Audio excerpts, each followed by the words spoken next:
ला सोबत घेण्याची तयारी दर्शवली आहे। शरद पवारांच्या राष्ट्रवादीला ठाकरे बंधूंनी 20च्या जवळपास जागा या सोडण्याची तयारी दर्शवलेली आहे। तर काँग्रेसनं स्वबळाचा नारा दिलेला असला तरी काँग्रेससाठी शेवटचा पर्याय केला जात असल्याची माहिती मिळते।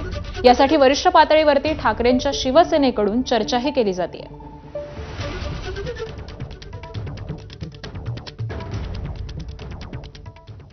तर मुंबई महानगरपालिकेसाठी ठाकरे बंधू एकत्र येणार हे जवळपास निश्चित झालंय। येत्या 1 ते 2 दिवसांमध्ये ठाकरे बंधू युतीची घोषणा करणार असल्याची माहिती ही खासदार संजय राऊतांनी दिली आहे। युती आणि जागा वाटपासंदर्भात यांच्यातील चर्चा ही अंतिम टप्प्यात आली आहे। जागा वाटपासंदर्भात शेवटची बैठक झाल्याचंही राऊतांनी सांगितलंय। तर अनिल परबांनी जागा वाटपासंदर्भात चर्चा ही अंतिम टप्प्यात आल्याचं सांगितलेलं असून कोणत्याही क्षणी युतीची घोषणा होऊ शकते असं त्यांनी सांगितलंय। काही जागांवरती अद्यापही तिढा कायम आहे। त्या जागांचा तिढा सुटला की युती जाहीर होईल अशी माहिती ही समोर येते।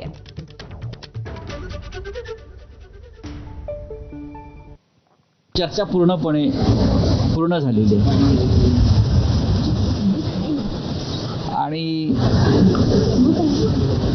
चर्चा संपलेली आहे। जागा वाटप सुद्धा संपलेलं आहे। कोणी कुठे लढायचं याच्यावरती एकमत झालेलं आहे। कोणती अडचण दिसत नाही। ज्या अडचणी होत्या त्यात स्वतः माननीय राज ठाकरे आणि माननीय उद्धव ठाकरे यांनी लक्ष घालून त्या दूर केल्या। अंतिम निर्णय कुठल्याही क्षणी जाहीर केला जाऊ शकतो। जवळपास सगळं संपलेलं आहे।